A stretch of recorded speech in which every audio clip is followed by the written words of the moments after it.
When I moved for the first time, I was shocked by the amount of things that I had to carry with me. I had boxes and boxes of things that I forgot that I hadn't used in years, and things that I wasn't quite sure how they ended up here. And this really got me thinking, how did I get here? How did I accumulate all this stuff that I don't really care about? I told myself, well, for the next time I'm going to move, I do not want to have this many things. And that led me to changing my buying habits. I realized that I was so used to overconsumption, something that we're all used to and even programmed to do at a very young age. The first thing I want to talk about is patience. This takes time. Most of us have been conditioned from a very young age to thinking that purchases is what's gonna make us feel fulfilled and happy and wealthy. I still remember the ads that I saw as a kid, and I found them so cool and I wanted to get these toys. And as you grow up, it changes and adapts depending on what is suitable for that period of your life. So when you spend your entire life wiring your brain into thinking that way, it's gonna take you time to reverse the effect. Which brings me to my next point, which is asking yourself a few questions before making a purchase.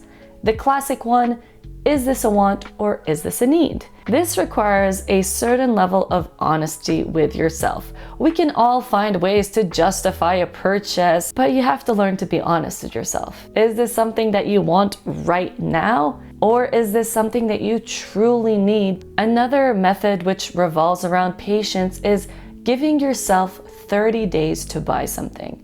It is really easy to act on the impulse of buying it right away when you're feeling this euphoric moment and this excitement of buying this thing, and it sort of has a sense of power to it. When I put something on the back burner and I say, okay, let me think about it for a month, most of the time I forget about it. And if you forget about the purchase that you want, you most likely didn't need it in the first place. And this sort of way of thinking will play into being more patient with yourself in unwiring these habits that you've been taught to have for so long. The psychology behind purchases is really quite fascinating.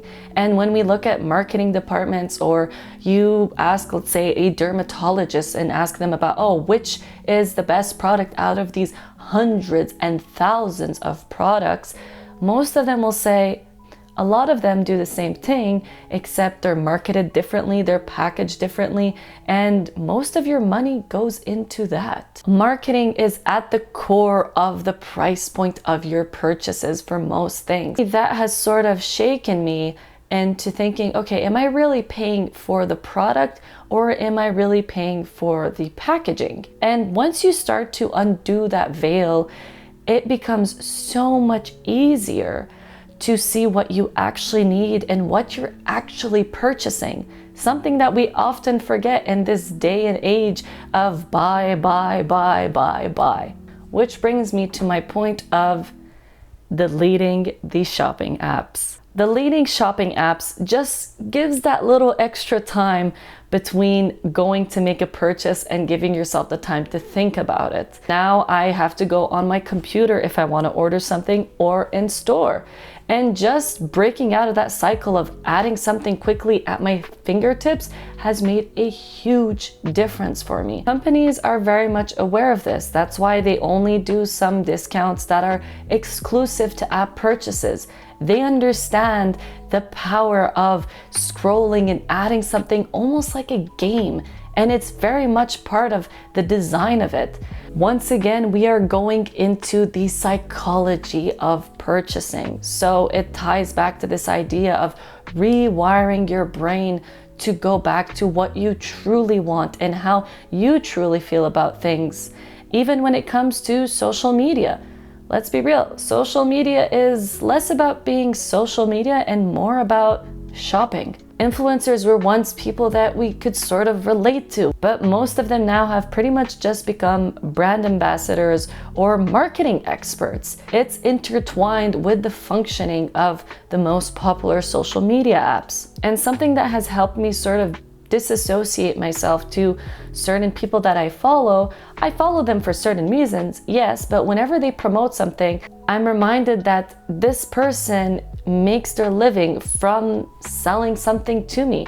So whatever deal that they have is not necessarily in my best interest, but rather in their best interest. When I buy something, the first thing I look into is its quality. When I used to work for a leather store, it was an off-brand leather store that was more popular locally than anything, but it wasn't a brand name. The quality of that leather was far more superior than the brand names that had lineups at their stores and had really expensive price points. Something that is luxury doesn't mean that it's quality. And something that's helped me a lot to understand this is looking at artisan work. People who are experts in these things and how they approach the quality of their work. Understanding what makes something good quality will revolutionize the way you shop. As I've adopted these habits, I found myself a lot more selective about the things that I buy. And there is something precious about buying an item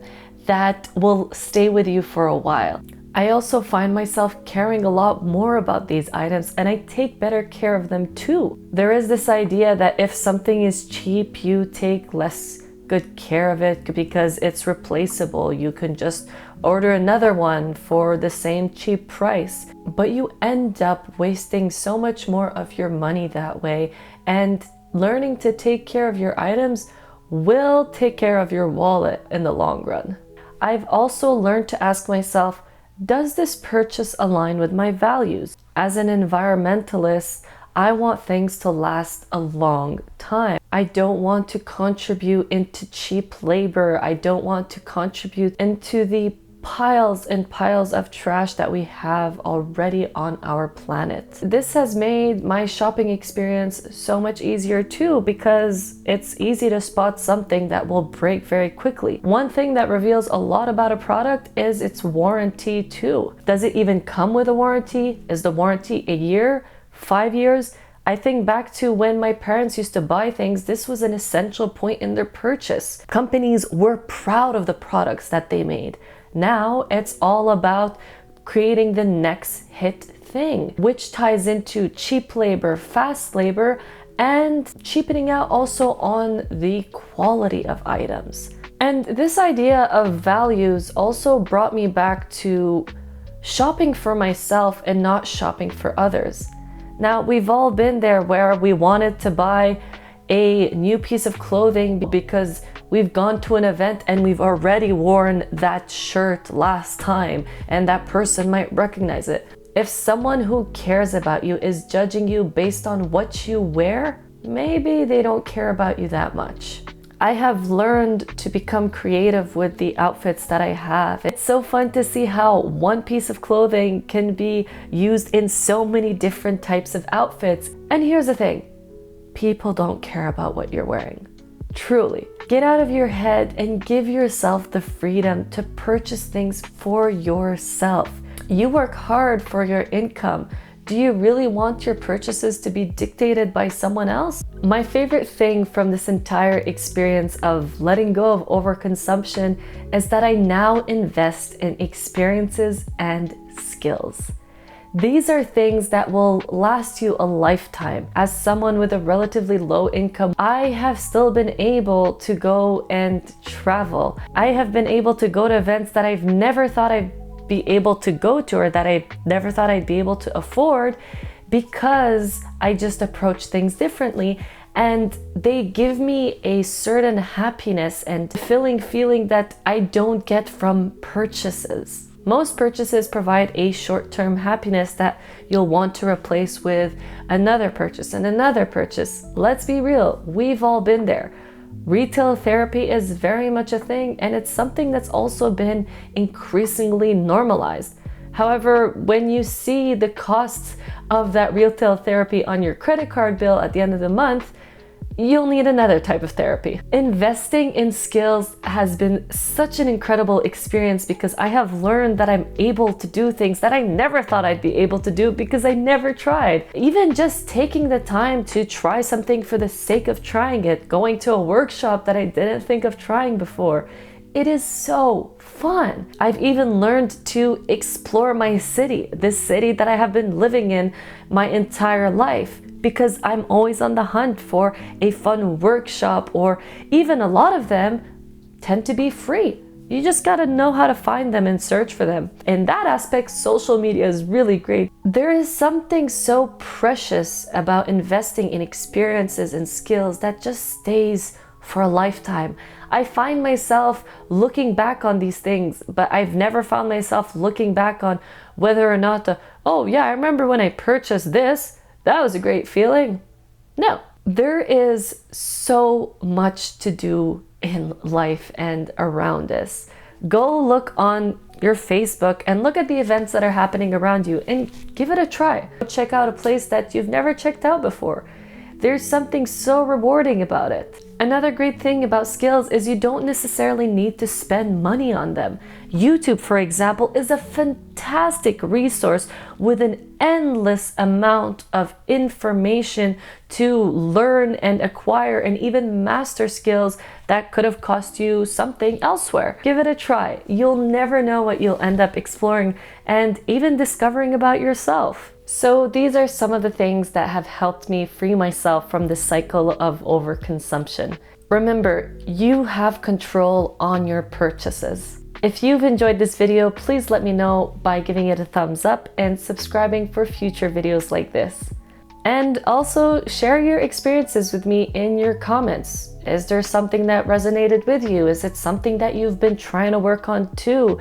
Are there items that you've held on to from year to year that are so precious to you? Let me know, and I'll see you next time.